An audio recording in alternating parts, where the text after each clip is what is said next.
আল্লাহ পাক বলেছেন সূরা তাহার মধ্যে, আমার জিকির তোমার কাছে এসেছিল কিন্তু তুমি সেটা ভুলে গিয়েছিলে, এই কারণে আজকেও আমি তোমাকে ভুলে গেলাম।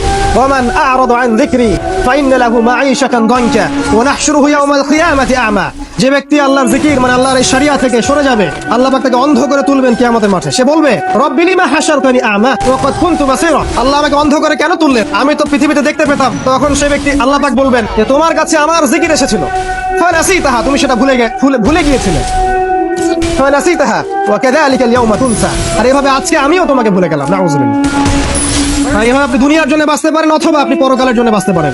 যদি আপনি পরকালের জন্য বাঁচেন, আল্লাহর জন্য বাঁচেন, তাহলে আপনার স্লোগানটা হবে এমন, ইন্নাস সালাতি ওয়া নুসুকি ওয়া মাহইয়ায়া ওয়া মামাতি লিল্লাহি রাব্বিল আলামিন। আল্লাহ, আমার সালাত, আমার সিয়াম বা আমার কুরবানি, আমার সালাত, আমার কুরবানি, আমার ত্যাগ, আমার জীবন, আমার মৃত্যু সবকিছু লিল্লাহি রাব্বিল আলামিন, জগৎ সমূহের প্রতিপালক আল্লাহর জন্য। যদি আমরা আল্লাহর জন্য বাঁচতে চাই তাহলে আল্লাহ এবং তার রাসূলের সমস্ত বিধান মেনে চলতে হবে, দ্যাটস অল। এবং জীবনের উদ্দেশ্য ফিক্স করতে হবে।